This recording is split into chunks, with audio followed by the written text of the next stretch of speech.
Selamat bertemu kembali.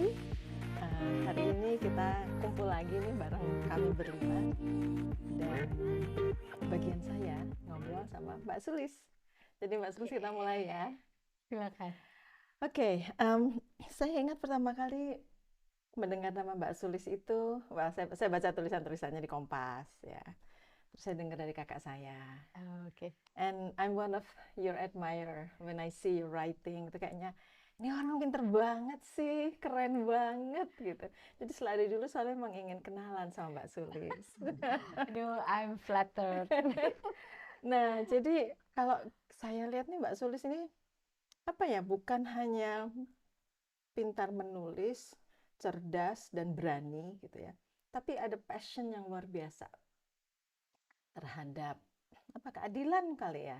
Nah, bisa nggak menceritakan pada kita bagaimana kok bisa menjadi Sulis yang hari ini? Waduh, berat ya.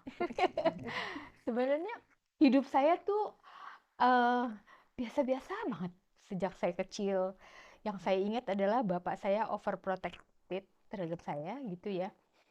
Tapi dia mengajari saya tentang bagaimana untuk hidup jujur. Karena dia dalam masa mudanya itu dia kerja menjaga gudang perusahaan Belanda dan dia melihat bagaimana orang mencuri gudang itu sehingga tapi dia nggak bisa apa-apa kan karena sebagai orang Indonesia ya.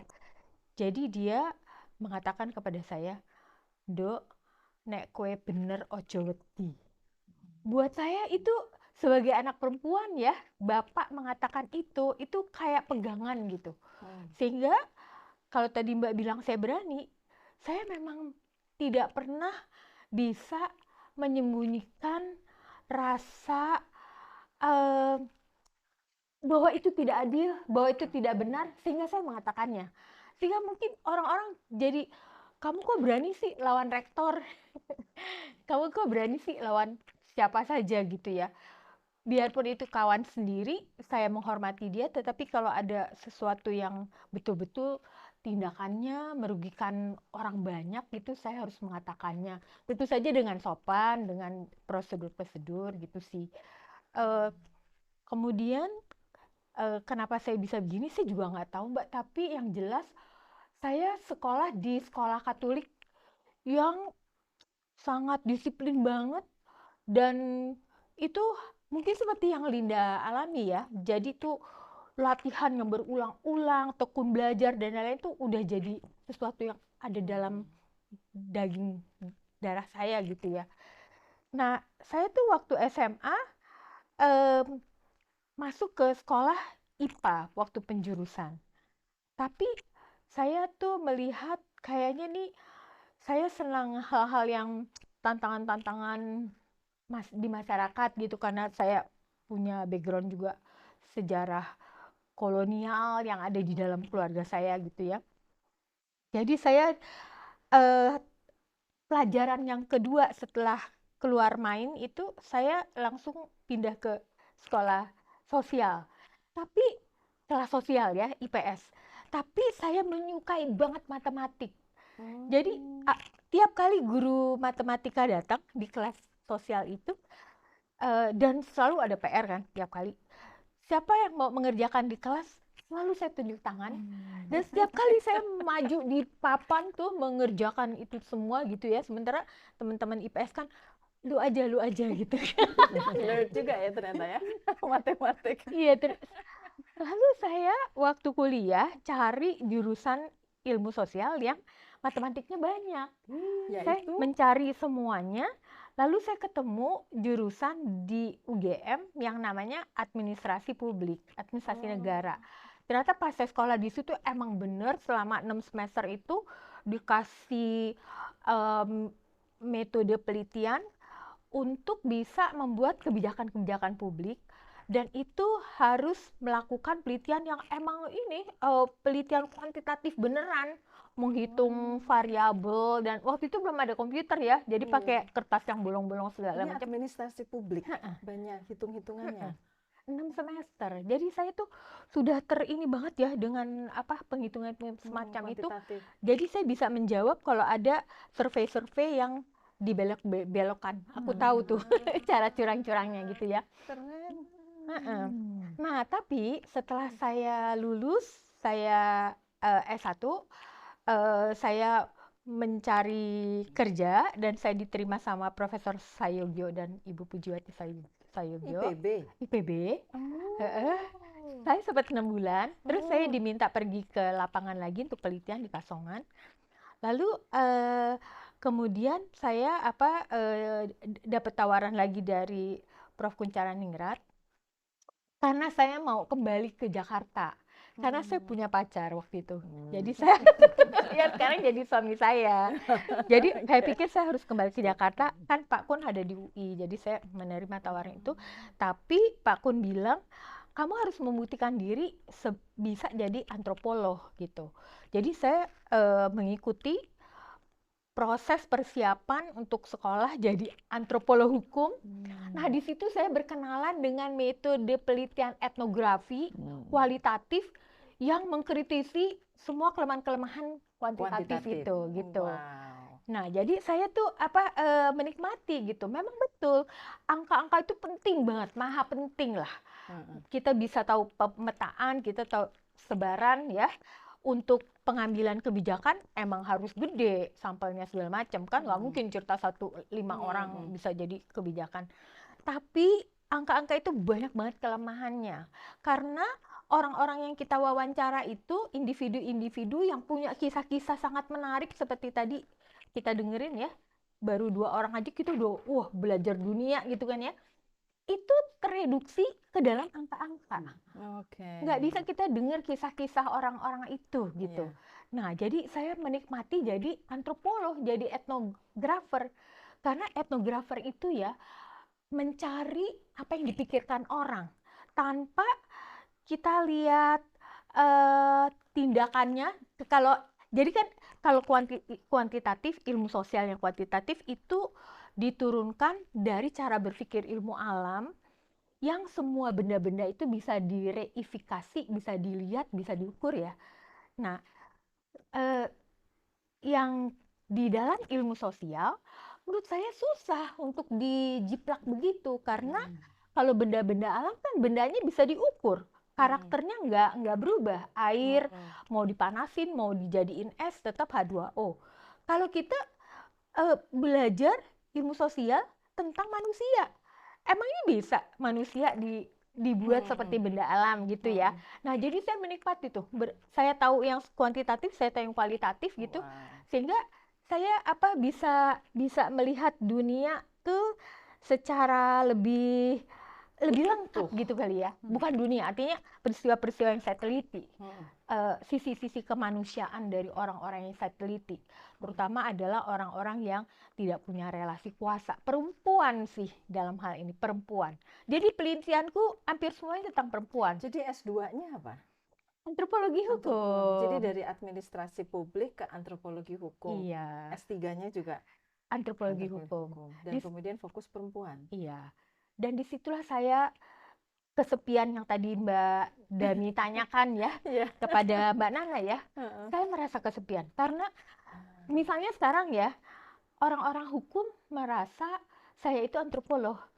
Teman-teman antropologi menganggap saya orang hukum. Jadi I'm being nowhere gitu. Dan itu kesepian sih, kesepian.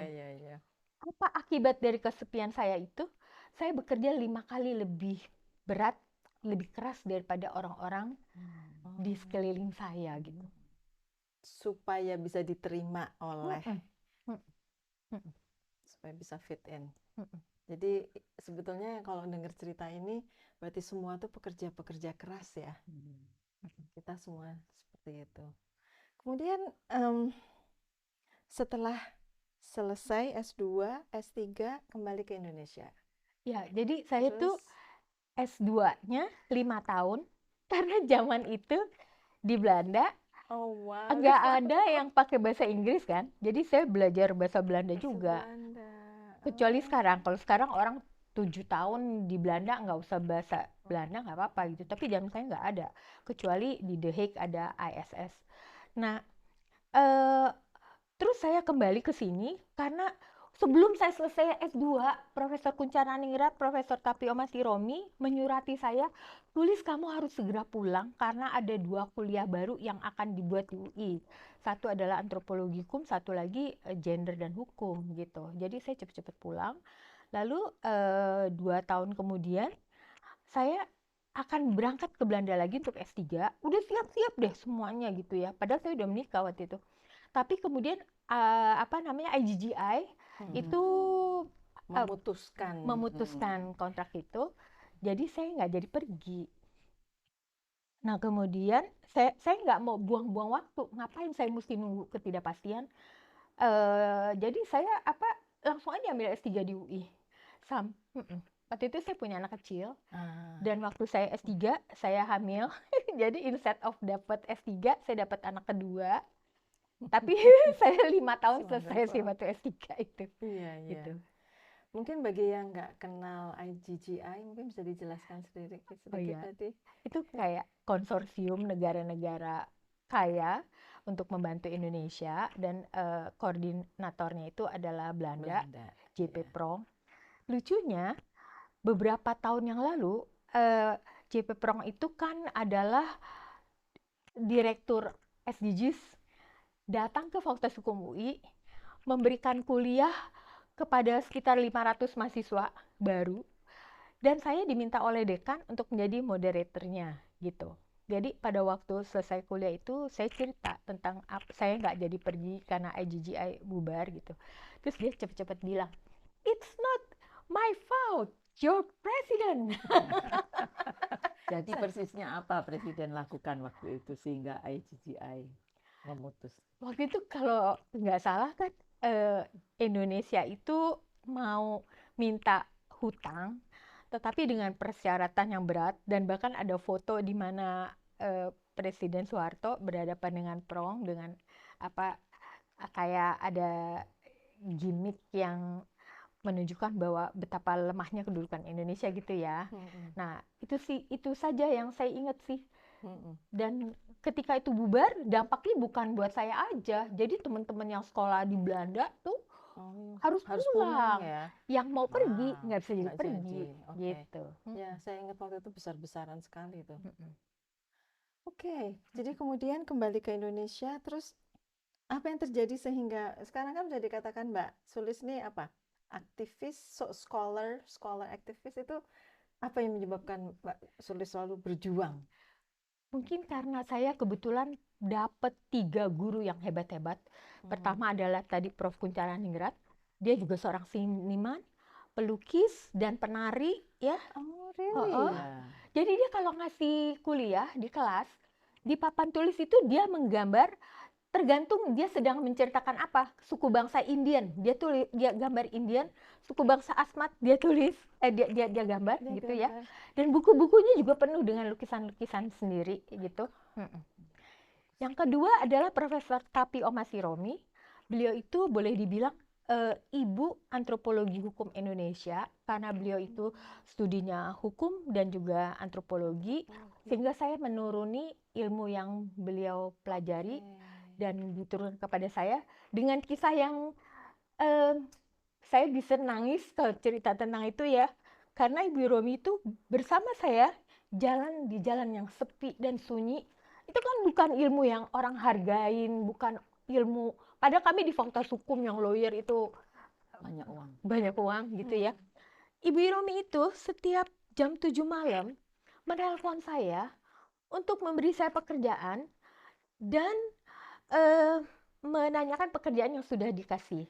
Nah, setiap jam 9 pagi saya ada di depan pintu rumahnya dengan print out pekerjaan yang Ibu Iromi kasih ke saya. Hanya hari Sabtu saja yang beliau tidak menelpon saya. Dan itu saya jalani, tapi saya mendapat banyak banget ilmu dari Ibu Iromi yang itu nggak ada di buku. Menjadi orang jujur, menjadi ilmuwan yang berdedikasi, itu semuanya Ibu Iromi turunkan kepada saya. Bahkan cara-caranya, karena kami studi perempuan juga, cara-caranya memperjuangkan nasib perempuan di hadapan orang-orang yang tidak paham, orang-orang yang punya kuasa, gitu, itu Ibu Iromi ajarkan kepada saya. Terus yang ketiga adalah Ibu Saparina Sadli. Itu ilmuwan, pejuang kemanusiaan perempuan yang hebat banget dan berani banget. Beliau juga menurunkan kepada saya tentang tidak hanya ilmu teori feminisme saja, tetapi juga cara-cara berjuang menghadapi orang-orang yang begitu banyak. Jadi kalau boleh dilanjutkan lagi, kami itu bersama Bu Sadli, Bu Iromi, dan Bu Gandhi, ada Bu Ahiluhulima, Bu Samsia Ahmad dari LIPI.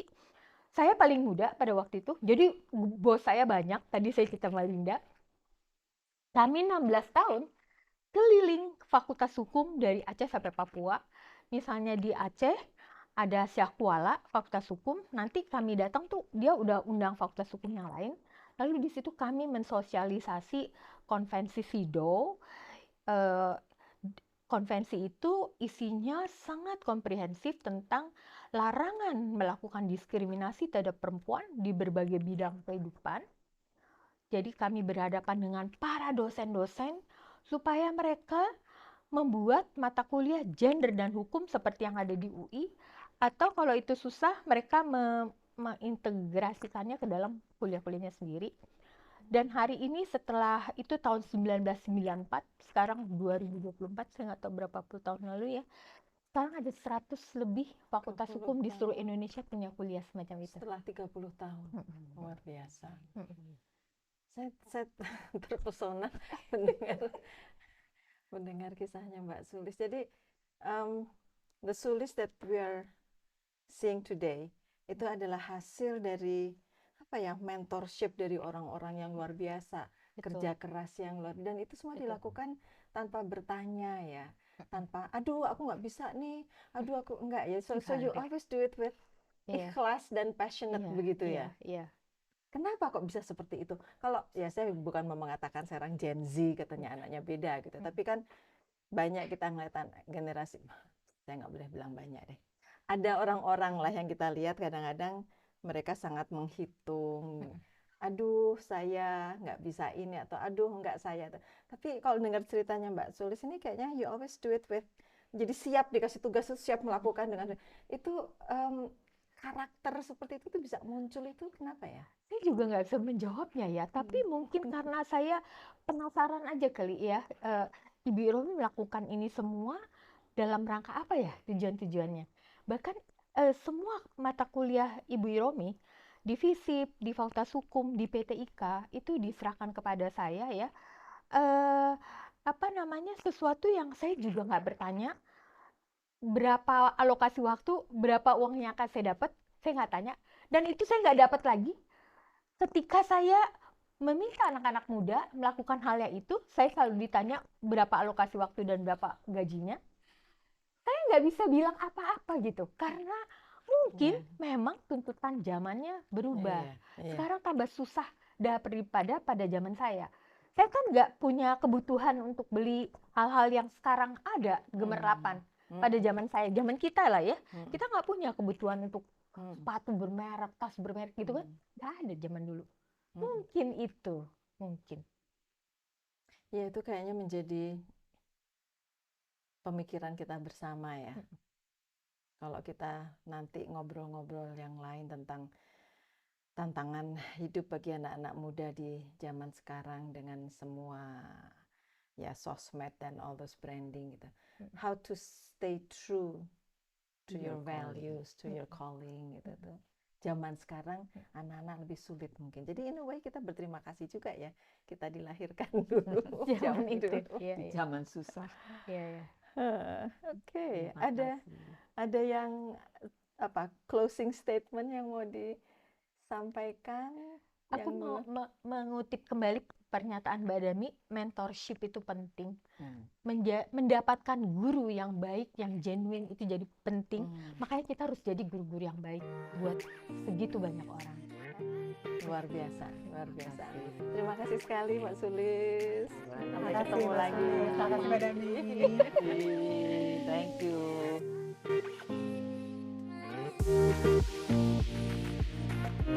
you.